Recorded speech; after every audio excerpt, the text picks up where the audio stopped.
जब उन्होंने शायद ये काम शुरू किया था, हम तो शायद बहुत छोटे छोटे थे, तब उन्होंने किस तरीके से मशीन ली थी वो तो बाद में पता चला मेरे को भी कि वो 1 रुपये की किश्त भरती थी उसके ऊपर। वो मेहनत हमारे फादर की थी कि उन्होंने जहाँ भी कोई टूर्नामेंट होता था वहीं जाते थे, चाहे वो देश के किसी भी कोने में रहा हो, उन्होंने वहाँ जाना, क्योंकि तब तक ये समझ में आ गया था कि इसको किस तरह से बिज़नेस में कन्वर्ट करना है। इंसिडेंट ये है कि जब मैं जॉब छोड़ने की थोड़ी सोच रहा था, तो मेरी वाइफ ने यही कहा था कि अगर आप छोड़ोगे तो मैं आपको छोड़ दूंगी। वैसे अभी हमारे 1500 हमारे काउंटर्स हैं जहाँ पे हमारा प्रोडक्ट अवेलेबल है, लेकिन ये ऑलरेडी मतलब हमें लग रहा है कि करीब 5000 हो जाएगा इस मार्च तक।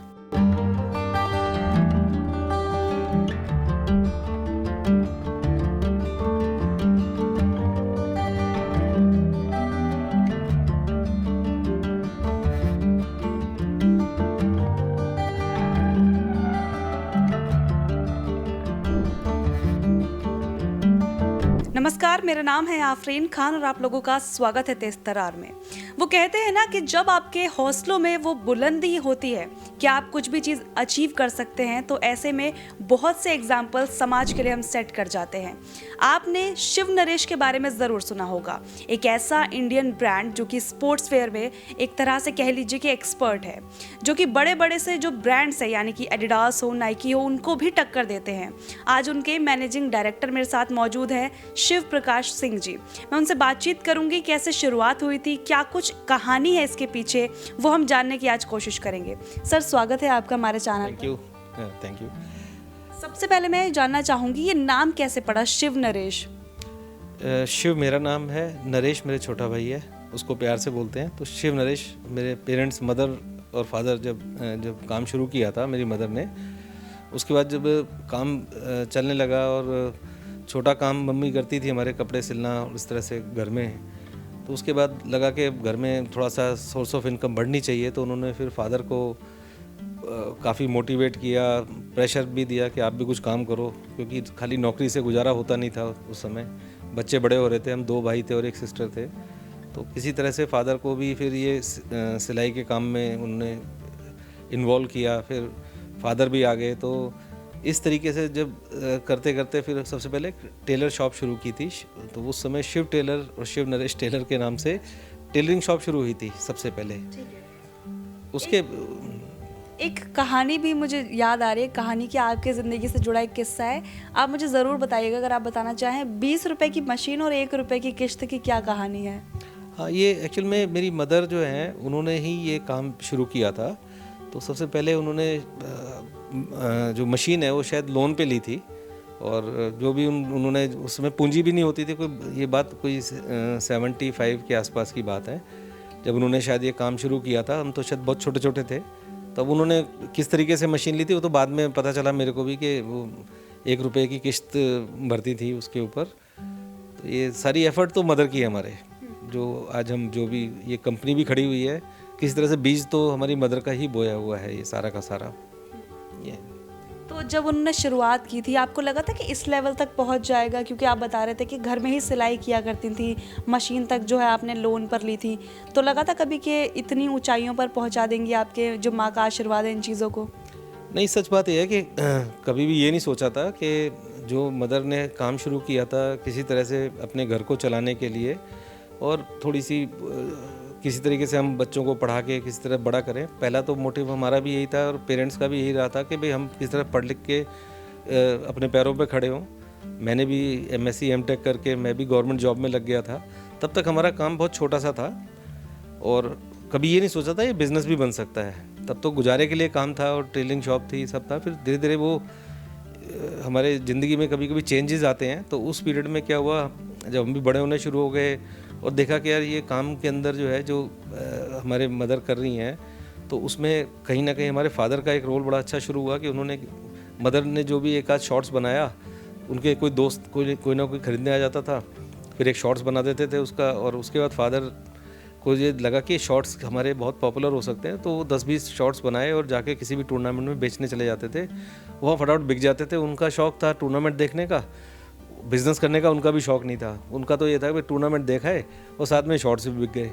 तो ऐसे करते करते फिर धीरे धीरे ऐसा होने लगा कि उनको लगा कि यार ये इस काम को बढ़ाया जा सकता है। फिर हमने टेलर और दर्जी अपने यहाँ पे जॉब पे रखने शुरू किए। पहले 1 दर्जी रखा, फिर 2 दर्जी रखा, फिर काम और बढ़ता गया। फिर लगा कि यार ये तो हमारा काम जो है ना स्पोर्ट्स में ज़्यादा बढ़ता जा रहा है। और वो मेहनत हमारे फादर की थी कि उन्होंने जहाँ भी कोई टूर्नामेंट होता था वहीं जाते थे, चाहे वो देश के किसी भी कोने में रहा हो, उन्होंने वहाँ जाना और अपने एथलेटिक शॉट्स को बेच के आना। और बेचने के बाद हमें ये लगने लगा था कि स्पोर्ट्स में एक फ्यूचर बन सकता है, बिजनेस बन सकता है। तो हम भी जब जॉब में आ गए तो उस समय थोड़ा थोड़ा हेल्प करने लगे फादर की भी। मदर तब तक फिर पीछे हटनी शुरू हो गई, क्योंकि जब हमने थोड़ा सा टाइम देना शुरू कर दिया और मदर को हमने कहा अब आप रिलैक्स करो, क्योंकि तब तक ये समझ में आ गया था कि इसको किस तरह से बिज़नेस में कन्वर्ट करना है। तो मैंने भी फिर गवर्नमेंट जॉब छोड़ दी थी और उसके बाद हमने 94 ऑनवर्ड्स मैंने और बहुत अब इसके अंदर काम शुरू किया। फिर छोटा भाई भी मेरा आ गया, वो भी प्रोडक्शन संभालने लग गया। और फिर 1 बाय 1 हमने अपने इस बिज़नेस को बढ़ाना शुरू किया। 95 में फर्स्ट टाइम हमने इंडियन टीम की किटिंग की थी। सैफ गेम्स हुए थे हमारे श्रीलंका के अंदर, तो वो हमारा पहला माइलस्टोन था जहाँ शिव नरेश, पूरे इंडिया ने शिव नरेश पहनना शुरू किया था। अच्छा, अभी आप जैसा कि बता रहे थे कि आप सरकारी नौकरी किया करते थे, तो ये डिसीजन लेना कि सरकारी नौकरी छोड़कर अपने काम में आप आ गए, कहीं ना कहीं मुश्किल रही थी? मुश्किल तो बहुत रही थी, क्योंकि मेरी भी अच्छी जॉब थी। और सबसे तो इंसिडेंट ये है कि जब मैं जॉब छोड़ने की थोड़ी सोच रहा था, तो मेरी वाइफ ने यही कहा था कि अगर आप छोड़ोगे तो मैं आपको छोड़ दूंगी, क्योंकि आप तो हमारी शादी तो हमने इंजीनियर से की है और आप ये बिज़नेस करने जा रहे हो, और बिज़नेस भी बड़ा छोटा सा था। तो किसी तरह से उनको कन्विंस किया, और वो अल्टीमेटली तो खैर वो धमकी तो धमकी होती है घर की, और वो बस कहने की बातें हैं। आज वो बातें याद करते हैं तो बड़ा अजीब सा भी लगता है और अच्छा भी लगता है कि देखो कहीं ना कहीं रिस्क लेना तो ज़रूरी है लाइफ के अंदर, तभी आप कुछ अचीव कर सकते हो। मतलब आपने अपनी शादी रिस्क में डाल दी थी? आपको इतना कुछ लगा था कि इतना कुछ अचीव हो सकता है? नहीं, मुझे पता था ये धमकी झूठी है। हाँ। अच्छा, आप अभी बता रहे थे कि जो आपके पिताजी हैं वो लेकर जाते थे ऐसे बेचने के लिए। मैंने सुना था कि साइकिल पर निकलते थे जो शॉर्ट्स हैं बेचने के लिए। हाँ, जैसे आसपास में कोई टूर्नामेंट होता था, पहले तो आसपास में ही जाते थे। कहीं वॉलीबॉल का टूर्नामेंट हो गया या एथलेटिक्स का हो गया, तो पहले तो दिल्ली में ही कहीं चले जाते थे। वो तो दिल्ली में जब रिस्पॉन्स अच्छा ना शुरू हुआ, उसके बाद फिर बाहर जाना शुरू हो गए। चाहे वो कोई मीट, चाहे लखनऊ में हो, चाहे त्रिवेंद्रम में हो, कहीं भी मीट होती थी फिर वो जाते थे। तो ये जो खेल की तरफ आप लोगों का रुझान है वो कैसे शुरू हुआ? कहाँ से ये इंटरेस्ट आया खेल की तरफ? एक्चुअल में मेरे फादर जो है वो स्पोर्ट्समैन थे। वो DCM केमिकल मिल है यहाँ पर काम करते थे। तो पहले के टाइम पे जो स्पोर्ट्स का सबसे बड़ा केयर टेकर अगर इंडिया में जैसे आज रेलवे है जो सबसे ज़्यादा जॉब देता है, पहले के टाइम में DCM ग्रुप होता था जो सबसे ज़्यादा स्पोर्ट्समैन को जॉब देता था। तो जितने भी स्पोर्ट्समैन होते थे सारे मैक्सिमम टॉप के स्पोर्ट्समैन DCM ग्रुप के अंदर होते थे। तो हमारे फादर भी जॉब करते थे वहाँ पर, क्योंकि खिलाड़ी थे तो इसलिए सर्कल भी खिलाड़ियों के साथ हमेशा उठना बैठना। जितने भी पापा के दोस्त थे वो भी सारे खिलाड़ी थे। तो एक तरह से स्पोर्ट्स फैमिली को हम सारे लोग जानते हैं। अच्छा, जो आपके स्पोर्ट्स वेयर हैं वो मैरी कॉम ने भी पहने हैं और विजेंदर सिंह जो हैं उन्होंने भी पहने हैं। इसके अलावा और भी जाने माने कई खिलाड़ी हैं जिन्होंने आपके जो कपड़े हैं वो पहने हैं। तो आपको कैसा लगता है जब आप देखते हैं कि इतनी बड़ी बड़ी जो शख्सियत हैं वो आपके बनाए हुए कपड़े इस तरह से पहनते हैं? देखो, हमारी कंपनी में जो हमारे जो लोग रहे, जो एम्प्लॉइज़ रहे या हम लोग रहे, सब ने फिर एज ए टीम वर्क जब काम करना शुरू किया था तो 1 बाय 1 हमने सारी स्पोर्ट्स मेंस को किटिंग करना शुरू कर दिया। जैसे शुरू एथलेटिक्स से किया, फिर बॉक्सिंग से किया, रेसलिंग किया, वॉलीबॉल, बास्केटबॉल। ये एक दिन में नहीं हुआ काम, इसके लिए स्टेप बाय स्टेप हम लोगों ने काम किया। और प्लेयर्स के सजेशन के बेस्ड पे ही हमने इम्प्रूवमेंट किया, क्योंकि उस ज़माने में कोई टेक्नोलॉजी तो ऐसे अवेलेबल होती नहीं थी इजीली, इंटरनेट का ज़माना नहीं था, कुछ नहीं था। तो प्लेयर्स की परफॉर्मेंस और उनकी जो भी वो सजेशन देते थे उनके बेस पे हमने बहुत इम्प्रूवमेंट करना शुरू किया, और अल्टीमेटली हम पहुंच गए इंटरनेशनल लेवल के गारमेंट्स पे। तो हमें तो इस बात की खुशी है कि कोई भी ऐसा ओलंपियन या गोल्ड मेडलिस्ट या मेडलिस्ट, ऐसा कोई भी एथलीट नहीं होगा जिसने शिव नरेश ना पहना हो। सारे के सारे प्लेयर जितने भी ओलंपिक में जाते हैं या मेडल लेके आए हुए हैं, शिव नरेश को प्राउड है कि उनके कपड़े ज़रूर पहने हैं उन्होंने। तो कहीं ना कहीं आपको लगता है कि इंटरनेशनल जो ब्रांड्स हैं, एडिडास हो, नाइकी हो, इसके अलावा भी और हैं, उन्हें आप लोगों ने इतनी टक्कर दी है, मेड इन इंडिया को आप लोग प्रमोट करें क्योंकि सब कुछ इंडिया में ही हो रहा है हमारा? देखो, इसको ना इस तरह से समझना पड़ेगा। हम शिव नरेश जो स्पोर्ट्स वियर है, ये हम एडिडास, रीबॉक या नाइकी इनको टक्कर नहीं दे रहे हैं अभी हम, क्योंकि हमारा जो शिव नरेश का कोर स्ट्रेंथ है वो है स्पोर्ट्स वियर, जो एक्टिव स्पोर्ट्स वियर है, जो खिलाड़ी पहन के खेलता है। और जो हम कपड़े बनाते हैं वो एडिडास, ये फॉरेन ब्रांड इंडिया में कोई भी नहीं करता है, अभी बहुत लिमिटेड से करते हैं। लेकिन सच ये है कि हम जो एक्टिव स्पोर्ट्स वियर जो बनाते हैं, उसके अलावा जो खिलाड़ी हैं जो गांव से शहर, मीडियम क्लास के जो लोग हैं, जो स्पोर्ट्स को एज ए मीडियम चुनते हैं फॉर फिटनेस, ताकि उनको कहीं पुलिस में जॉब लग जाए या आर्मी में जॉब लग जाए, पैरामिलिट्री में लग जाए या कहीं नेशनल इंटरनेशनल प्लेयर बन जाए, तो वो जो कैटेगरी है वो हमारी सबसे ज़्यादा, उनको शिव नरेश पे ट्रस्ट है कि इनकी क्वालिटी बहुत शानदार होती है और प्राइस बहुत ही रीज़नेबल होता है। तो उसका रिज़ल्ट ये हुआ कि वो हमारा जो सबसे ज़्यादा जो स्ट्रॉन्ग क्लाइंटेल है वो यही है, जिसको फिटनेस चाहिए, स्पोर्ट्स करता हो, वो तो शिव नरेश पहनता है और जानते हैं। लेकिन जो एडिडास और रीबॉक है, ये लाइफस्टाइल फैशन वेयर में इंडिया में सबसे ज़्यादा काम करते हैं। इसलिए अभी फ़िलहाल हम इनको कोई, हमारी और इनका कोई कंपटीशन या कंपैरिजन नहीं हो सकता है। बट यस, डोमेस्टिकली इंडिया के नंबर 1 हम स्पोर्ट्स वियर ब्रांड है। सारी इंडियन टीम, चाहे एशियन गेम या ओलंपिक हों या वर्ल्ड चैम्पियनशिप हों, किसी भी टूर्नामेंट में खेलते हैं, कपड़े वो हमारे ही पहनते हैं। ठीक है। अब ये पूछना चाहूँगी मैं आपसे कि जब भी कोई भी चीज़ ऊपर जाने लगती है तो वहाँ पर अप्स एंड डाउन्स होते हैं। जब आपने शुरुआत की थी, क्योंकि आपने बताया काफ़ी साल पहले आपकी मदर ने शुरुआत की, फिर फादर ने किया, फिर आप लोग इसमें आए, तो क्या कभी कोई अप्स एंड डाउन आपको भी देखने को मिले हो, कोई मुश्किलात आई हो? इसके अंदर मैं ये कहूँगा कि कोविड टाइम पे ज़रूर थोड़ी सी दिक्कत आई थी, बिकॉज हमारे पास 800 प्लस एम्प्लॉयज़ हैं। उस पीरियड में हमारे को थोड़ी ज़रूर डिस्टर्बेंस रही थी, लेकिन गवर्नमेंट की सपोर्ट और जो सिस्टम था वो बहुत कोऑपरेटिव रहा उस पीरियड में। किसी तरीके से हम लोग उन प्रॉब्लम से निकल गए। अदरवाइज़ हमारे मदर ने हमको शुरू से एक ही बात सिखाई थी कि बेटा कोई भी काम करो, वो किराए पे नहीं जाना, कंजर्वेटिव अप्रोच उन्होंने शुरू से हमें रखी हुई थी। तो हमारी जो कोर स्ट्रेंथ है वो बहुत स्ट्रॉन्ग है, हमें कभी ऐसी ज़्यादा कोई प्रॉब्लम आई नहीं। दूसरा, हमारा एक ट्रस्ट लेवल मार्केट में बहुत अच्छा है।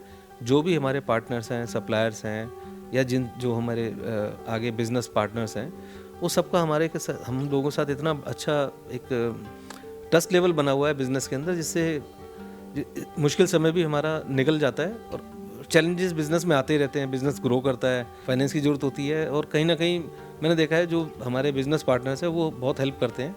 तो as a Shiv Naresh, God grace, अभी तक हमें कोई ऐसी दिक्कत आई नहीं है। ऊपर वाला करे कभी ऐसा कुछ आपको देखने को भी ना मिले। आप लोग केकेआर के साथ भी जुड़े हैं, मैं जानना चाहूँगी किस तरह से जुड़े हुए हैं? नहीं, केकेआर के साथ हम कुछ ज़्यादा नहीं है, वो तो कुछ मेरे ख्याल से कुछ फ़ैन बेस्ड कुछ हमने कभी अप्रोच किया हो, तो वो कोई मर्चेंडाइजिंग की हो, वो हमारे लिए कोई बिज़नेस नहीं है। लेकिन हाँ, मैं अब आपको बताता हूँ कि शिव नरेश अब किस तरह से नई ऊंचाइयों पे जा रहा है। हमने बहुत सीनियर मैनेजमेंट कंपनी में लेकर के आए हैं to take the company into the next level. अभी हम लोगों ने हमारा एक ब्रांड था ट्रेंच, क्योंकि हम जूते जो है वो शिव नरेश के नाम से नहीं बना सकते थे, थोड़ा सा सेंटिमेंटल फैक्टर हो जाता है। तो हमने एक ट्रेंच ब्रांड लेके आए हैं जो कि स्पोर्ट्स लाइफस्टाइल पर बेस्ड है। इसमें हम लोग शूज़ से लेके सारे स्पोर्ट्स गारमेंट्स कर रहे हैं, जो कि आम आदमी जो पहनना चाहता है उसके लिए जो गारमेंट्स हम करने जा रहे हैं वो हम ट्रेंच ब्रांड के अंदर कर रहे हैं। तो अब हम 2 ब्रांड कर रहे हैं, एक शिव नरेश ब्रांड है, एक ट्रेंच ब्रांड है हमारा। तो हम शिव नरेश और ट्रेंच, ये बेसिकली 1+1 = 3 होने जा रहा है, बिकॉज शिव नरेश की लेगेसी बहुत शानदार है। हमारे को इस बिज़नेस की समझ बहुत अच्छी है, हमारे अंदर मैन्युफैक्चरिंग कैपेसिटी बहुत अच्छी है, और हमारे पूरी मार्केट में हमारा ट्रस्ट है। क्योंकि अभी तक शिव नरेश खाली स्पोर्ट्समैन ही जानते हैं लोग, जैसे मैंने अभी आपको पहले बताया, आम आदमी को शिव नरेश नहीं मालूम। तो उस शिव नरेश को उसकी मार्केट तक ले जाना, क्योंकि हर आदमी स्पोर्ट्स शॉप पे जाकर के तो कपड़े नहीं खरीदना चाहता, हर एक अपने अपने कोई मॉल में जाता है या किसी स्टोर्स में जाता है। तो अब हम लोग जो हैं पिछले 1 साल से मेहनत कर रहे हैं, और अब हमारे करीब एक्सक्लूसिव आउटलेट 30 से ऊपर हमारे खुल चुके हैं, और इस मार्च एंड तक आते थे 300 आउटलेट हमारे एक्सक्लूसिव ट्रेंच शिव नरेश के होंगे, जिसमें एक फैमिली स्टोर होगा जिसमें आप कोई भी कपड़े खरीद सकते हैं, बच्चों के कपड़ों से लेके सारे स्पोर्ट्स वियर, स्पोर्ट्स लाइफस्टाइल के सारे गारमेंट्स मिलेंगे आपको। हर शहर में हमारे आउटलेट खुलते जा रहे हैं। अब जो हम जिस फील्ड में जा रहे हैं वो इंडिया में अब हम पहले ऐसे मैन्युफैक्चर होंगे जो sports garments plus sports shoes बना रहा है। अब हम ज़रूर थोड़ा सा चैलेंज देंगे इंटरनेशनल ब्रांड्स को, क्योंकि अभी तक इंटरनेशनल ब्रांड जो है मेनली शूज़ पे चलते हैं, स्पोर्ट्स गारमेंट्स पे बहुत थोड़ा उनका रहता है। बट हम लोग जब हमारे स्टोर्स खुलने शुरू हो जाएंगे तो अगर 300 हम मार्च तक कवर कर लेते हैं, देन आम आदमी के बीच में हमारी प्रेजेंस बहुत अच्छी हो जाएगी। सोशल मीडिया हो या एडवर्टीजमेंट हो, पब्लिसिटी हो, वो भी हम काफ़ी अच्छी हमारा टीम काम कर रही है। तो विद इन नेक्स्ट 1 ईयर आपको शिव नरेश और ट्रेंच की प्रेजेंस पूरे पैन इंडिया देखने को मिलेगी। अभी फ़िलहाल कितने आउटलेट्स हैं आपके? वैसे अभी हमारे 1500 हमारे काउंटर्स हैं जहाँ पे हमारा प्रोडक्ट अवेलेबल है, लेकिन ये ऑलरेडी मतलब हमें लग रहा है कि करीब 5000 हो जाएगा इस मार्च तक। हर जगह, हर शहर, देश के किसी कोने में भी आप जाएंगे आपको हमारा गारमेंट्स वहाँ पे स्टोर मिलेगा। अच्छा, अभी तक जैसे आपने बताया कि जो स्पोर्ट्स वाले लोग थे, स्पोर्ट्स पर्सन थे, वो पहन रहे थे, और अब कहीं ना कहीं आप लोग प्लानिंग कर रहे हैं कि जो आम जनता है वो भी कनेक्ट कर पाए, वो भी खरीदें जल्द से जल्द कुछ। तो क्या जो मिडिल क्लास लोग हैं उनके बजट में भी कुछ हमें देखने को मिलेगा जल्दी? देखिए, मैंने बताया कि जिस तरह से आज की डेट में हम लोगों की कंपनी काम कर रही है, हम बहुत लो लेवल का कोई भी प्रोडक्ट नहीं बनाने जा रहे। चीप प्रोडक्ट हम कोई भी नहीं बना रहे। हमारी क्वालिटी इंटरनेशनल स्टैंडर्ड की होगी, चाहे वो आप किसी भी इंटरनेशनल ब्रांड से आप कंपेयर करेंगे, लेकिन जो प्राइस होगा वो 1/4 होगा।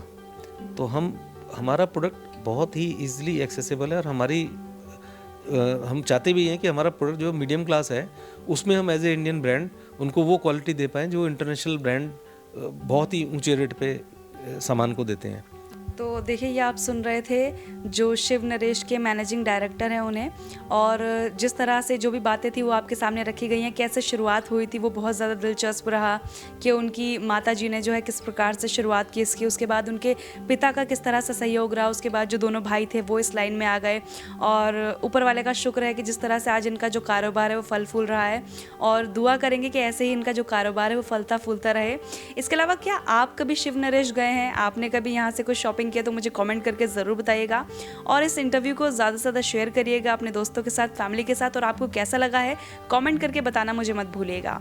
आज के लिए इतना ही, मुझे दीजिए इजाज़त। कैमरा पर्सन अवनीश के साथ मैं आफरीन खान। तो देखिए, यहाँ पर आपको काफ़ी सारा कलेक्शन देखने को मिल जाएगा। जैसे कि बातें चल रही थी ऊपर, आपने देखा ही होगा हमारे इंटरव्यू के दौरान, तो यहाँ पर जो सारे स्पोर्ट्स वेयर है वो आपको दिख जाएंगे, ट्रैक सूट्स आपको दिख जाएंगे। तो आप देख सकते हैं, क्वालिटी की बात करूँ तो क्वालिटी भी काफ़ी अच्छी है। वैसे तो जो भी लोग यहाँ पर आ चुके हैं उन्हें क्वालिटी के बारे में ऑलरेडी पता होगा कि कितनी ज़्यादा अच्छी क्वालिटी यहाँ पर होती है चीज़ों की, क्योंकि अभी भी ऊपर जो हमने इंटरव्यू किया उस दौरान हमने देखा है कि क्वालिटी पर बहुत ज़्यादा फोकस यहाँ पर किया जाता है, और काफ़ी सारे जो स्पोर्ट्स वेयर है वो आपको यहाँ पर मिल जाएंगे।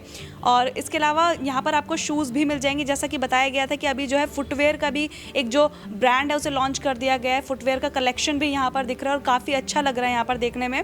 तो अगर आप कभी आ चुके हैं यहाँ पर तो भी मुझे कमेंट करके बताइएगा, और इस वीडियो को देखने के बाद अगर आपकी आने की इच्छा है तो भी आप मुझे कमेंट करके ज़रूर बताइएगा। अगर आपको हमारी ये वीडियो पसंद आई हो तो इसे लाइक एंड शेयर करना बिल्कुल ना भूलें।